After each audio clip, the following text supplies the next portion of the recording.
con el tema de hernias, ahora vamos a hablar sobre hernias incisionales, lo que normalmente llamamos eventuaciones, ¿ya?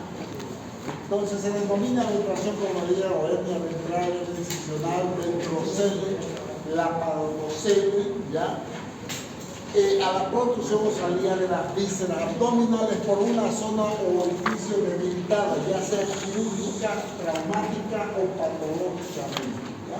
Entonces, como ven aquí, a diferencia de las hernias normales, ya una hernia no hay una intervención quirúrgica previa, pero sí en las eventuaciones ya tenemos una intervención, una herida, una solución de continuidad previa a la aparición de este tipo de patología. Representan alrededor del 10% de todas las hernioplastías practicadas en los grandes centros hospitalarios. Al igual que las hernias normales, constituidas por un anillo, saco y un contenido. Nunca se olviden cuáles son los contenidos de una hernia: anillo, saco y contenido. Esos son los componentes de una hernia, ¿ya? Pueden ser crónicas, agudas, llamadas también evisceraciones. Las evisceraciones son las eventraciones agudas, ¿ya? Eso significa que se presentan posteriormente o inmediatamente después de una cirugía, inclusive hasta dentro de un mes después de una cirugía se puede presentar ya una evisceración. La evisceración se caracteriza porque no hay todavía una cicatrización de la herida. Ya, ahí todavía consideramos una evisceración. Y ahí vemos un ejemplo. Entonces vemos el aumento del volumen de la zona y hay una herida cicatrizante. Entonces ahí nosotros decimos de que eso es una evisceración. ¿Ya? Igualmente aquí ven el ejemplo con su cicatriz previa. El diagnóstico de una eventuación es fácil, ya se ve puede haber una tumoración, no siempre dolorosa, ya, pero puede haber dolor si los síntomas, si el paciente ha hecho algún esfuerzo y sobre todo es bastante grande, entonces el paciente puede presentar, siento dolor, me duele, me molesta el paciente, ¿no? Y esa es generalmente la causa. A veces el paciente acude a operarse, ya porque ya le empieza a producir cierta sintomatología, sobre todo dolorosa, ¿ya? Bueno, varía como digo las dimensiones y la intensidad. La eventuación ocurre del 1% al 14% de todas las laparotomías según las series estudiadas. El mayor porcentaje aparece antes de cumplir el primer año de la cirugía. Actualmente dentro de los 3 primeros meses se presenta esta solución de continuidad. Entonces el paciente, después de operarse, antes de los 3 meses el paciente se da cuenta de que tiene la herida está aumentada de volumen, hay una masa, una tumoración que se ve por debajo de la herida que ha tenido quirúrgicamente. Dentro de las causas, tenemos causas congénitas, ya, que por una debilidad congénita que tenga de la pared del paciente, ya, y que no haya permitido un cierre adecuado durante el procedimiento, pues, que nos permite que se produzca esta distensión. Distensiones fisiológicas como el embarazo, al embarazarse se disminuye la calidad abdominal, y esta zona donde ha sido suturada, pues puede sufrir cierto desgarro, ciertas perforaciones pequeñas que con el tiempo, con el esfuerzo, van haciéndose más grandes. Abscesos de la pared, tumores intraabdominales que se operan bastante grandes, ya traumáticas entre las más frecuentes, ya post cirugías traumáticas, traumas abdominales, cuando se hacen cirugías de emergencia, cirugía contaminada, pacientes traumatizados, pues pueden presentar estas causas, ¿ya? Sobre todo en estas causas porque se produce infección de la herida, ¿ya? Se produce una infección de la herida. Al infectarse la herida se cura la infección, pero la zona puede quedar debilitada, ¿ya? Aquí vemos una hernia, una eventuación epigástrica entre la apéndice cefoide y el ombligo, y vemos que hay una incisión aquí. Probablemente se operó una hernia epigástrica en paciente, ya, y después de que lo operaron, pues no hubo una recidiva y ya nos quedó con una eventuación. Entonces, ¿cuáles son dentro de las causas? Tenemos preoperatorias o preexistentes, La obesidad, desnutrición y debilidad de la pared abdominal son probablemente causas que vayan a producirnos una eventuación posterior a la cirugía. Entonces, estos pacientes, dentro de las causas intraoperatorias, el tipo de incisión, sobre todo todas las incisiones son verticales, son incisiones más eventrogénas que las incisiones horizontales, por el mismo mecanismo de la respiración que hace que los tejidos se expandan hacia los lados y hace que esa herida tenga mayor tensión, a diferencia de las incisiones horizontales.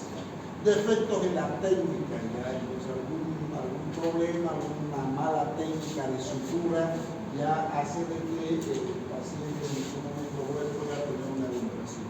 Contaminación de la herida, como les dije, por procesos infecciosos, hemostasia insuficiente, pacientes que nos hacen hematomas en las heridas operatorias y hay que drenar estos hematomas, hacen que esos tejidos queden debilitados. Si el paciente no tiene el suficiente cuidado, pues va a desarrollar una eventuación con el tiempo. Error en la colocación de los puntos se relaciona mucho con defectos de la técnica, de la cintura del paciente. Si no hacemos puntos en los sitios donde se tiene que hacer generalmente puntos en aponeurosis, ya a veces no se hacen los puntos en la aponeurosis, se hacen programas musculares, pues se produce el desgarro de estos puntos y se producen las eventuaciones.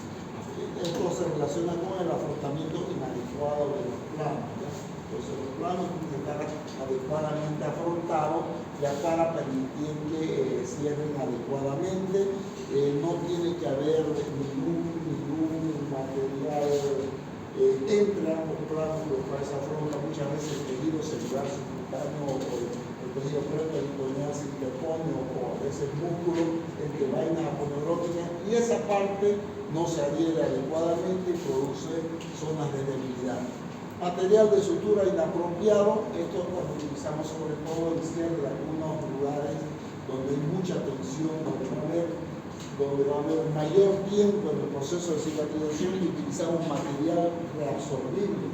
Entonces el material se reabsorbe antes de que se produzca una buena compactación de la herida ya, y de la cicatrización y hace que la zona se debilite y se pueda abrir.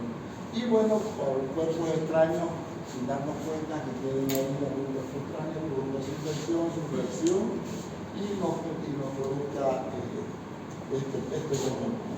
Ahí tenemos una eventuación gigante, son realmente, como les dije, casos muy dramáticos. ¿Por qué? Porque aquí existe la pérdida del domicilio.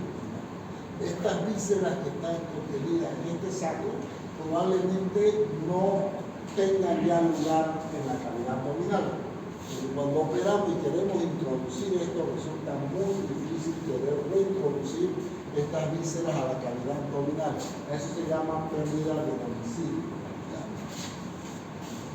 Las causas postoperatorias, infección de la herida como consecuencia de no tener los cuidados adecuados dentro de la cirugía, pero una de las causas más frecuentes de la infección de la herida operatoria son cirugías sucias, contaminadas, ya cirugías de apendicitis agudas, perforadas, peritonitis, perforaciones intestinales, ya no hacen que pueda producirse esta infección de herida. Distensión abdominal excesiva, pacientes que hacen retención, oclusión, hilos paralíticos, hay distensión abdominal y hace que esos puntos pues, queden en tensión. La tos, los vómitos postoperatorios, entonces hacen que todo factor que aumente la presión intraabdominal pues, tiende a producir eventuación. La selección de la incisión para reparar la hernia depende de la orientación del defecto. Se puede usar la incisión en la primera cirugía, ¿ya? Entonces, ¿cómo vamos a hacer la incisión para reparar el defecto? Pues depende del tipo de hernia que tengamos, ¿ya? Bueno, aquí tenemos probablemente la cirugía de la apendicitis aguda, ¿ven? Una cirugía, por las características de esa cicatriz, es una herida que se infectó y parece que se infectó bastante porque esa es una cicatrización por segunda infección. Probablemente la dejaron abierta la herida para que cicatrice por sí sola, pero ya hubo un debilitamiento de los planos profundos y se produce esta eventuación. ¿Ya? Estos son algunos los pasos que se producen generalmente en el proceso de cicatrización ya de las heridas. Hay un proceso inflamatorio donde hay migración de leucocitos, salida de plasma y fagocitosis.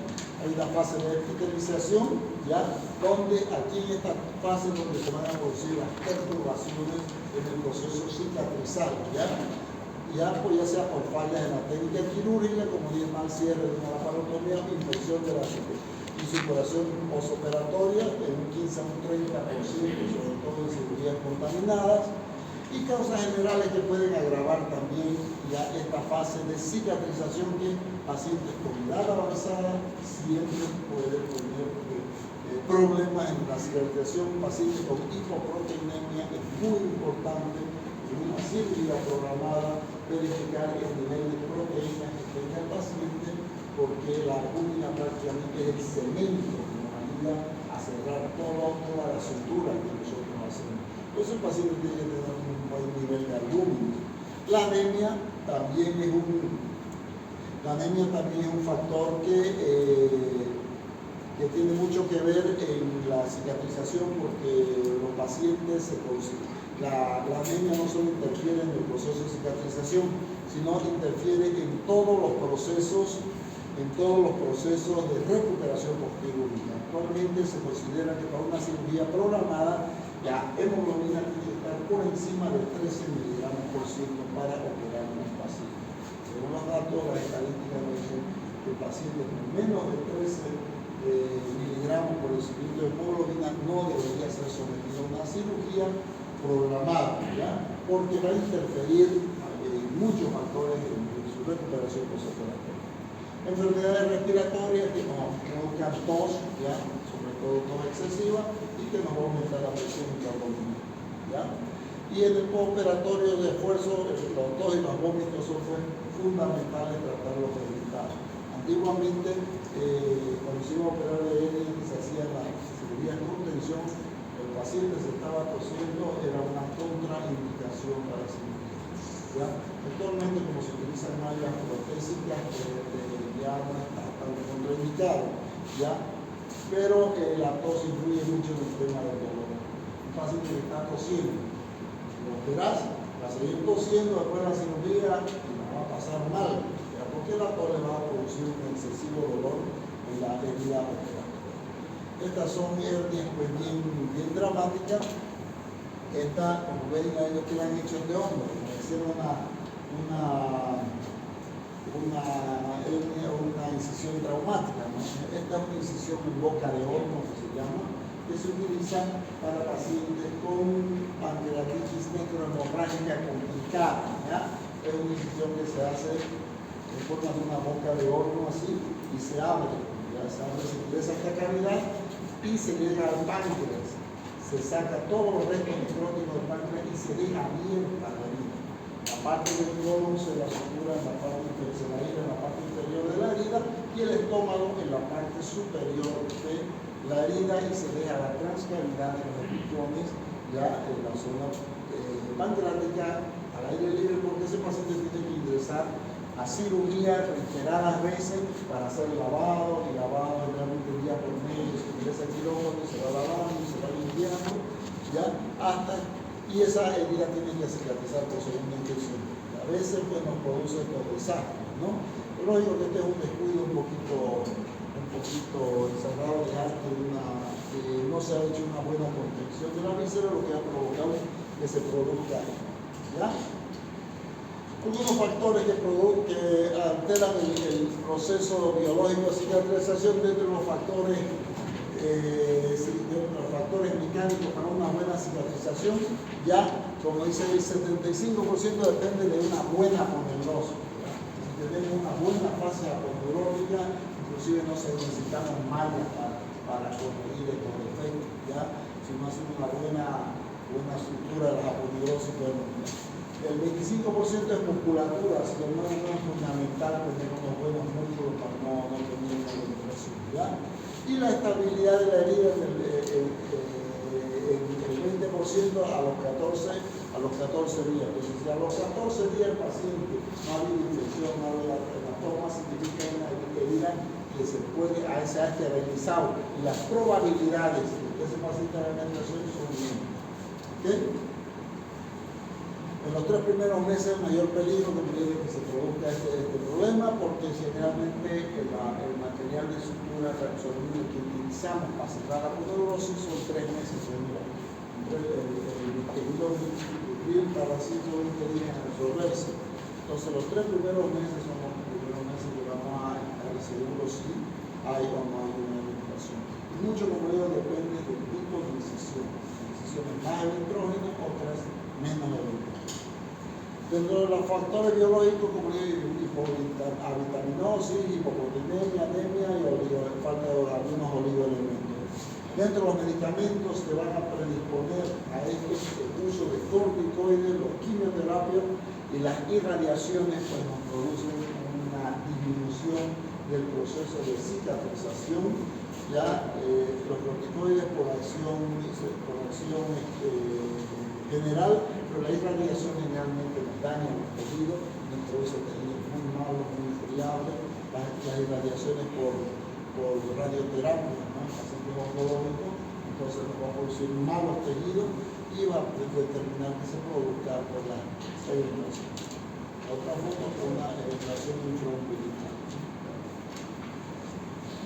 Preoperatorio. Entonces, ¿qué es importante del preoperatorio? Ya hay que ver las causas que motivaban a operar esta evitación, qué causa motivaron la evitación, ¿ya? Y tiene que ser factores inmutables al enfermo, ¿ya? Pacientes diabéticos, obesos, pacientes añosos, son factores que tienen que ver con esto, ¿ya? Factores inherentes al cirujano, la técnica que utilizó, el tipo de incisión que utilizó ese cirujano, si era la adecuada, ¿ya? Y al posoperatorio, ¿ya? Entonces se debe corregir cada uno de estos factores antes de operar un paciente que sea de entrada.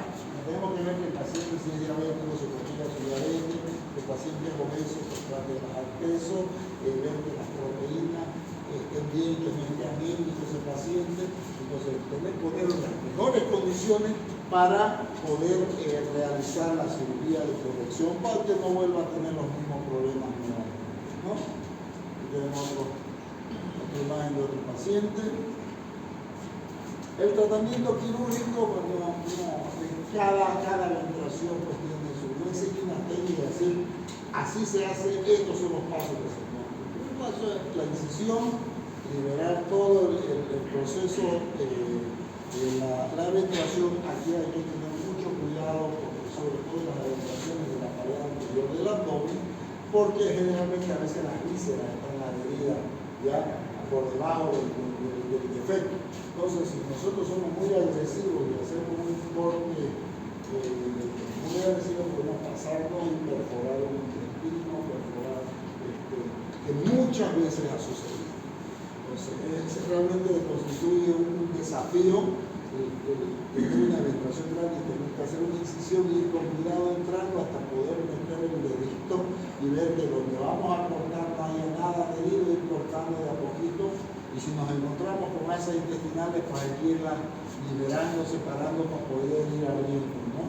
Porque generalmente las eventraciones no está suelto, como les digo, está adherido a la pared, ¿ya? Y pues ahí realmente es un verdadero desafío, ¿ya? Entonces, se hace la traqueotomía en la reconstrucción anatómica para liberar, encontrar un plano adecuado, sobre todo el plano aponeurótico. Muchas veces en las elevaciones no encontramos peritoneo y el peritoneo está retraído, ¿ya?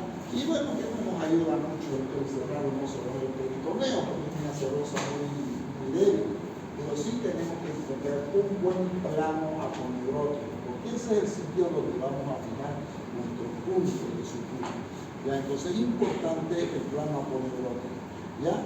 Y depende del tipo, si es a nivel de la línea media, pues nosotros generalmente liberamos las vainas aponeuróticas lo más que se puede y hacemos el encharcado, siguiendo lo que dice la técnica de Mayo, ¿ya? Una aponeurosis encima de otra y la suturamos así para reforzar. Si las aponeurosis no son muy fuertes, no son muy bueno, Entonces liberamos el tejido celular subcutáneo y dejamos aponeurose libre y se hace la colocación de malla para proteger la mejor forma esa herida. No es la mejor técnica colocar malla por encima de la aponeurosis. Lo ideal es poner la malla por debajo de la aponeurosis, ¿ya? O sea, abrir la aponeurosis, cerrar el peritoneo, que quede cerrada la bolsita peritoneal, colocar ahí la malla, ¿ya? Y encima se cierra la aponeurosis, de tal forma que las vísceras abdominales, cuando empujen, no empujen sobre la aponeurosis, sino sobre la malla, empujen ya sobre el peritoneo y sobre la malla. Ya es como cuando ustedes quieren sellar esta puerta, no me van a poner por afuera para sellarla, porque les tiran una patada y rompen todo lo de afuera. Les ponen por aquí por adentro la malla, ya para que empujen por aquí por adentro y evite que se abra. Es lo mismo, ¿no? Entonces la aponeurosis se abre hacia acá, entonces tengo que poner la malla y reforzar la aponeurosis arriba para que, como digo, detrás de la aponeurosis quede la malla provoca el proceso de granulación y hay engrosamiento. El problema es que muchas veces no hay aponeurosis, no hay peritoneo, entonces resulta difícil poner una malla porque la malla no puede estar en contacto con las vísceras, porque se adhiera a la víscera, la puede perforar y se hace un desastre. Por eso es que se cierra la aponeurosis y se pone la malla encima, ¿ya? Que ayuda también, pero digo, no es la mejor técnica, ¿ya? La malla tendría que ser preperitoneal, antes del peritoneo, ¿ya? Actualmente existen unas mallas, se llaman mallas, las mallas,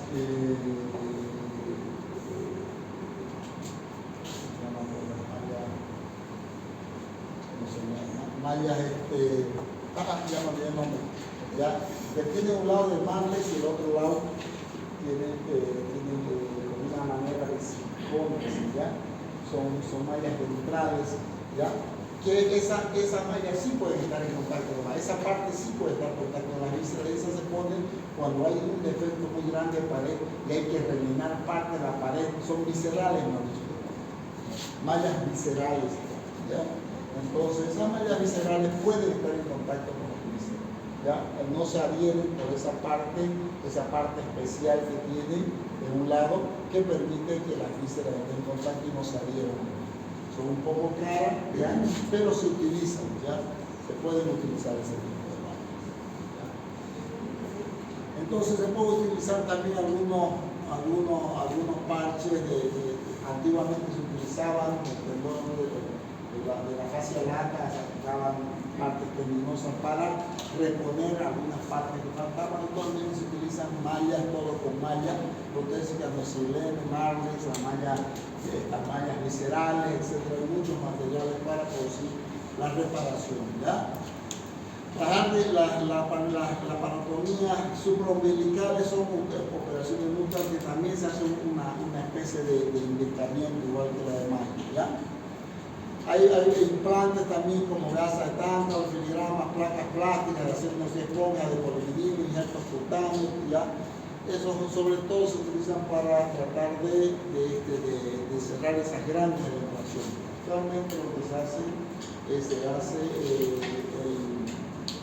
cuando no tenemos espacio mucho para cerrar la cavidad abdominal, hacemos incisiones de descarga laterales y recorremos la aponeurosis, esa es la operación de Nuttall que se llama, hacemos incisiones de descarga y recorremos la aponeurosis para poder acelerar en la línea media ya la aponeurosis, ¿no? Ahorita existen otros mecanismos donde inflan la cavidad abdominal, la van inflando, haciéndola que progresivamente vaya aumentando el volumen de la piel de la cavidad abdominal para poder contener grandes vísceras, ¿no? Pero son procedimientos que toman tiempo, ¿no? Por eso no dejen que se duermen, se crezcan mucho, ¿no? Espérense antes. ¿Ok? Cuando hablamos de evisceración o evisceración aguda, ¿ya? La dehiscencia ocurre entre el 0,5 al 1,5% de las parotomías, puede ser parcial o total, ¿ya? Aparece entre el sexto y el octavo día de la cirugía. Entonces generalmente uno cómo se da cuenta que el paciente puede ser que se haya viscerado, empieza a mojar mucho los apósitos, ¿ya? Moja, el paciente está mojando mucho los apósitos. Significa que el líquido peritoneal normal está saliendo a través de la herida y está mojando. Entonces hay que pensar que ese paciente se ha viscerado. Más aún el antecedente quirúrgico. Ya si un paciente que ha sido operado en una laparotomía exploradora por una cirugía complicada, un paciente añoso, viejito, ya generalmente la mayoría de los viscerados son pacientes obesos o son viejitos. ¿Ya? Si se produce antes del muerto, se imputa a fallas de la sutura que sueltan o cortan los tejidos. La sutura no se suelta. Nunca he visto hilos que se suelten. Lo que sí he visto los tejidos que se desgarran. No hay buenos tejidos, ya entonces se desgarran los tejidos y sale el hilo enterito. ¿Ya? Entonces, por eso es muy importante recordar lo que hacían los antiguos cirujanos. ¿Ya? Los antiguos cirujanos, ¿qué era lo que hacían?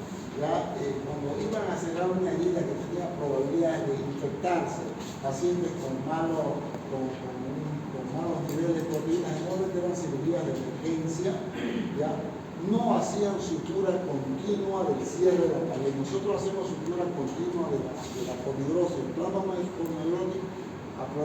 aponeurótica hacemos sutura continua.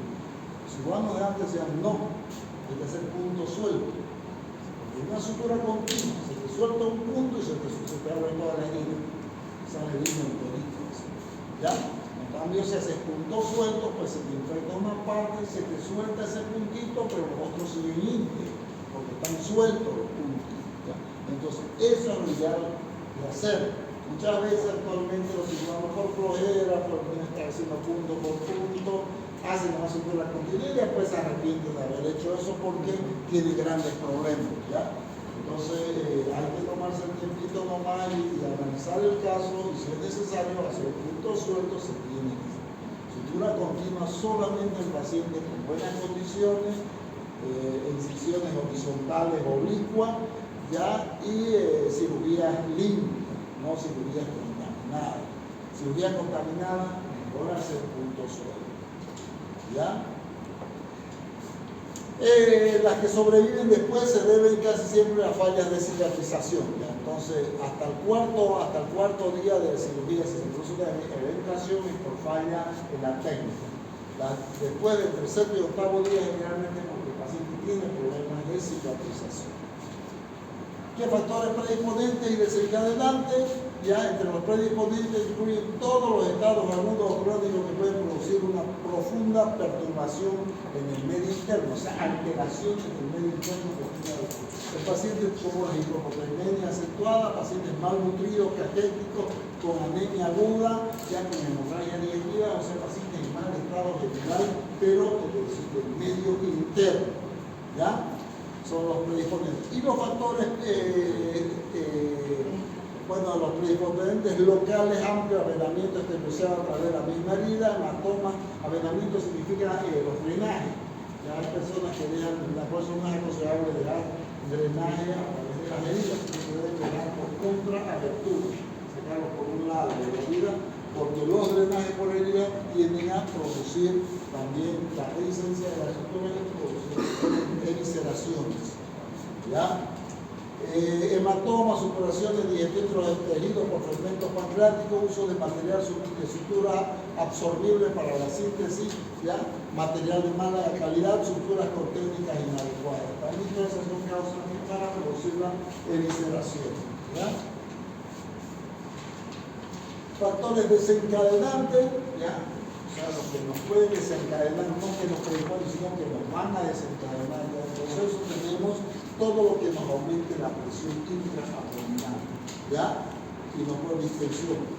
Hilo paralítico, intestino que se paraliza, el paciente se distienda, vómitos, tos, o sea, todo lo que nos produzca un aumento, ya sea persistente o bruscamente, la presión intraabdominal, ¿ya?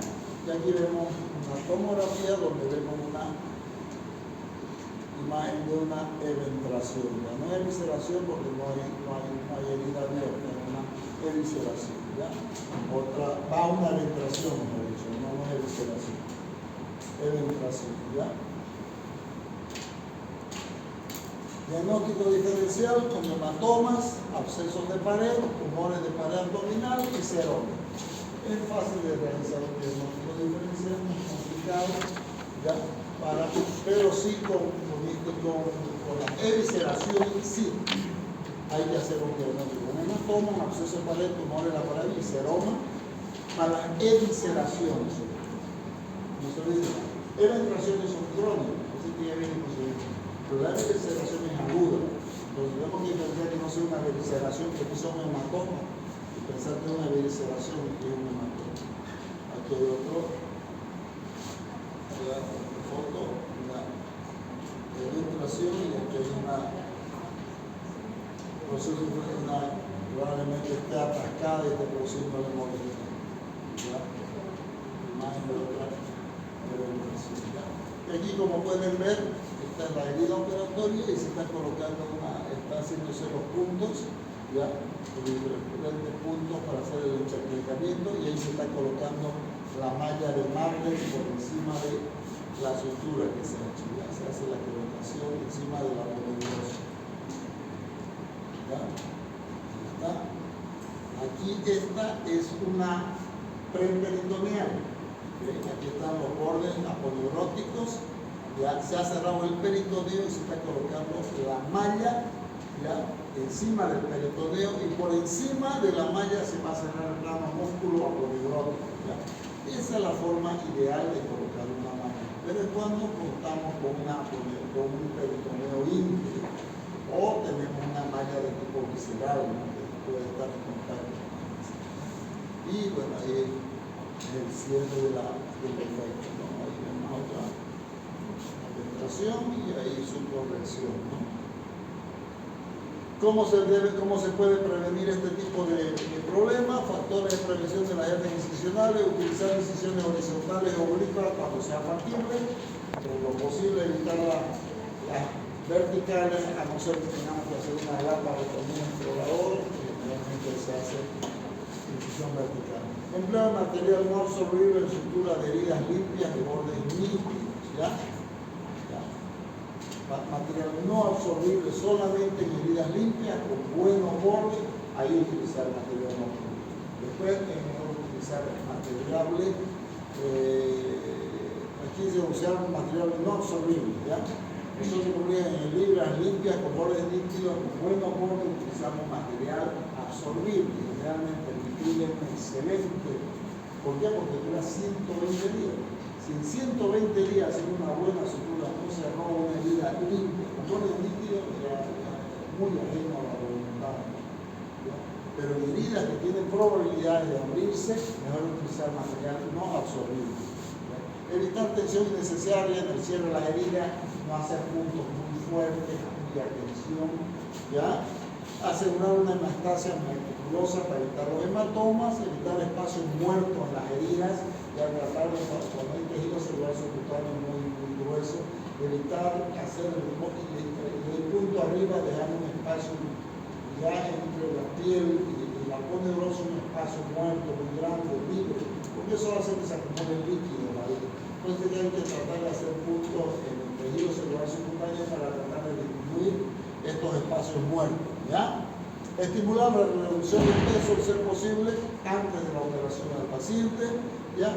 Y que camine, caminar tempranamente el paciente, ¿ya? Que camine tempranamente. Bueno, ya estuvo, rápido estuvo. Bueno, jóvenes, y eso es lo que tenemos que hablar sobre evisceraciones e evisceraciones. ¿Ya? ¿Tienen alguna pregunta?